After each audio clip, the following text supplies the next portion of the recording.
The MG42, a machine gun that didn't just fire, it screamed. It screamed so loudly that its sound could be recognized from a kilometer away. It screamed so fast that Allied soldiers were confused about whether they were hearing a burst of gunfire or the continuous roar of a metal saw. It screamed so deadly that thousands of soldiers said, "If you hear an MG42, it's not firing at you. If you don't hear it, you're already dead." It seems incredible today that this death machine appeared back in 1942, more than 80 years ago. That Nazi German engineers built a mechanism that, in terms of reliability, survivability, and firepower, many modern armies have never been able to surpass. The MG42 is the quintessential industrial approach to weapons design. A beast of stamped metal, so meticulously assembled that it could operate in sand, mud, frost, rain, and fire. When American soldiers first encountered it in North Africa, they tried to figure out, how was this even possible? How could a machine gun fire at over 1,200 rounds per minute? Why didn't it jam? Why didn't it overheat? Why didn't it fall apart? The MG42 became a legend, not because it was beautiful or technologically sophisticated. No, it became a legend because it was the perfect instrument of war, fast, simple, cheap, and terrifying. Its sound, a continuous roar of crackling, became a symbol of the German defense on all fronts, a symbol that simultaneously instilled hope and fear. Hope that this machine gun is on your side. Fear that 1 second under its fire could reduce a squad of soldiers to dust. The Allies nicknamed him Hitler's Buzzsaw. Hitler's saw was no exaggeration. A burst of MG42 fire literally cut through the air. The barrel heated up to red hot in just a few seconds. But the German crew wasn't nervous. They could change barrels in 5 to 7 seconds with a single movement. And then another barrage of fire. The MG42 is a weapon that didn't disappear after the war. Its legacy lives on in dozens of modern machine guns, from the German MG3 to American and Eastern European models inspired by the MG42's design. But before we delve into the technical details, before we figure out why this machine gun has become the standard in the world of automatic weapons, we need to go back to where it all began. To a Europe plunged into the chaos of World War II, to the trenches, where the earth shook under the incessant roar of artillery, and to the workshops, where engineers created weapons that would change the course of battle. The MG42 is more than just a machine gun. It's the voice of the German war machine, a voice heard by millions.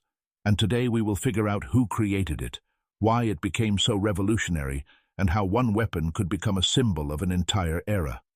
When the German army began to rapidly expand in the late 1930s, weapons designers faced a tough but entirely practical question: how to create a machine gun that was simultaneously inexpensive, technologically advanced, and capable of delivering extremely high-density fire. The German MG34 machine gun was already considered an excellent example, versatile and accurate, but it was expensive, difficult to manufacture, and required highly skilled maintenance. Germany was rapidly preparing for a major war, and the army needed a mass-produced, reliable, and technologically advanced replacement. Thus began the history of a weapon that would become a legend. The development of the new machine gun was entrusted to the company Metall und Lackwarenfabrik. Johannes Grossfuss was a manufacturer of buckets and metal boxes. This fact sometimes evokes a smile, but in fact, it was the company's experience in sheet metal stamping that proved its key breakthrough. Grossfuss was not a traditional gunsmith, but it was this unconventional approach that enabled the creation of a design that could be produced in large quantities at virtually any factory. The main goal was to simplify everything possible: less milling, more stamping, a minimum of small parts, maximum durability. This was not a weapon of individual craftsmanship. The MG42 was created as an instrument of war, not a work of art. That's why it turned out the way we know it today, a piece of crude engineering, in which every detail is subordinated to one task: to create as much fire as possible in as little time as possible. The automatic mechanism was based on a short recoil barrel and a roller locking system, simple, powerful, and reliable. This mechanism allowed for incredibly rapid firing, from 1,200 to 1,500 rounds per minute, depending on the batch and conditions. By comparison, most modern machine guns fire at a rate of 650 to 900 rounds per minute. The MG42 literally produces twice as much fire as conventional models. This tempo created that signature sound that Allied soldiers called ripping. Canvas, as if someone were tearing a huge piece of thick fabric. The MG42's burst didn't sound like individual shots. It was a continuous howl that psychologically overwhelmed the enemy even before the bullets hit. Why was such a rate of fire important? Because the German army's primary tactic was to create a fire fist. A single MG42 crew could pin down an enemy squad, restrict their movement, and change the entire rhythm of battle. The MG42 suppressed not just with the force of its fire, it suppressed with its very presence. The rapid rate of fire presented one problem: barrel overheating. The MG42 would heat it to red-hot temperatures in seconds. But the Germans came up with a brilliantly simple solution: a quick-release barrel detachment. The side cover folded back in one motion. The old barrel was pulled out with an asbestos glove, and the new one was inserted. An experienced crew could complete the replacement in 5 to 7 seconds. Compare this to most modern machine guns, where the process takes 20 to 30 seconds or requires complex manipulation. The MG42 wasn't just a weapon, it was a continuous fire mechanism, designed to fire without stopping. The MG42 became a weapon that could be produced in large quantities. Stamped parts made it cheaper, less demanding on the qualifications of workers, resistant to dirt and damage, much more durable than milled counterparts. All things considered, the MG42 was half the price of the MG34, and in a war where thousands of weapons were needed every week, this was crucial. The MG42 was used practically everywhere: in defense, in attack, as a heavy machine gun, as part of fortifications, as a means of support for the infantry, as a weapon for paratroopers. Its versatility was so great that every Wehrmacht platoon built its tactics around it. The MG42 was considered the main weapon of the squad. The infantry existed to protect the machine gun crew, not the other way around. At ranges up to 1,000 meters, the MG42 was deadly, accurate, and stable. At close range, it became a generator of continuous fire. In defense, it was a virtually ideal suppression tool. Allied soldiers often tried to capture the MG42 intact, not to destroy it, but to use it. It worked in sand, dust, mud, frost, and heat. Simply lubricating the moving parts kept the machine gun firing as if it had been designed for the harshest conditions. American engineers studied the MG42 with great interest after the war. Although the US did not switch to stamping to the same extent, the MG42's influence can be seen in dozens of models worldwide. After the war, the MG42 did not disappear. It was modernized and adapted to the new NATO 7.62 51mm cartridge, creating the MG3, which is in service with Germany, Italy, Greece, Turkey, Austria, Norway, Pakistan, India, and dozens of other countries. In fact, the MG42 has become one of the most durable machine guns in history.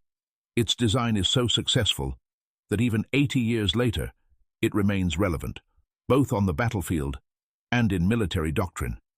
In World War II movies and games, Saving Private Ryan, Band of Brothers, Enemy at the Gates, Call of Duty, Medal of Honor, Battlefield. It is presented everywhere as a weapon of the apocalypse, not only because of its firepower, but also because of its terrifying sound. This image is deeply ingrained in culture. The MG42 is a symbol of the German war machine, a weapon that has become an integral part of the visual imagery of World War II. Many Allied veterans recalled the MG42 as one of their main fear factors. He shot like a damn combine harvester. The sound of the MG42 is unforgettable. If he starts working, you need to find shelter, or better yet, two, and the German calculations called it Maschinengewehr, das niemals schläft, a machine gun that never sleeps. The MG42 remains one of the most recognizable and discussed machine guns of the 20th century. Its unique design, revolutionary rate of fire, and impressive reliability made it more than just a weapon of war. It became the benchmark by which the effectiveness of automatic weapons was measured for decades. And importantly, the MG42's influence did not end with the end of World War II. On the contrary, it was after World War II that its second life began. Immediately after 1945, Engineers from leading powers meticulously studied captured MG42s, disassembling them down to the last pin and analyzing every technological feature. It turned out that the roller locking system, the combination of stamped steel and sophisticated ergonomics, produced results no one expected in wartime mass production. That German designers had created a machine gun that combined a high rate of fire, low production costs, and ease of maintenance was a true technological shock. The MG42's design later gave rise to such models as the American M60, the Danish MG3, the Yugoslav M53, and numerous local adaptations and copies that remained in service for decades. Its design philosophy, minimum complexity, maximum technology, became the standard for the development of new infantry support systems. Today, despite its more than 80-year history, this machine gun continues to captivate collectors, historians, and weapons experts. It still serves in a number of countries in a modernized MG3 variant, retaining everything that made it a legend: its monstrous rate of fire, its distinctive roar, and its effectiveness, which still commands respect. Even modern NATO exercises demonstrate that the basic MG42 design has yet to be exhausted. It has proven so successful. But the MG42 is more than just an engineering achievement. It's a symbol of weapons evolution. It's an example of how a technical solution can change the course of a battle, revolutionize tactics, and leave a lasting mark on military history. Whenever we hear talk about outstanding machine guns of the 20th century, the MG42 invariably takes center stage. It's called by various names: Der Einreißer, Destroyer, Hitler's Buzzsaw, Hitler's Saw, the Beast, Monster. But the essence remains the same. Neither before nor since has there been a weapon that could create such a density of fire and such psychological pressure on the battlefield. Today, the MG42 is a piece of history to be admired and studied. It is a masterpiece of wartime engineering, an example of maximum efficiency with minimal resources. It remains and will remain a symbol of how a weapons concept can survive an era, a country, and decades of technological change. And if you listen carefully at the world's firing ranges, you can hear the familiar metallic roar of the MG42's modernized descendant, the MG3. It's an echo of the past that resonates no quieter than the present. It's the voice of a design ahead of its time. It's a legend that will endure as long as gunsmithing itself exists. The MG42 isn't just a machine gun, it's a standard, a measure of effectiveness, and one of the most striking marks left by a weapon in human history.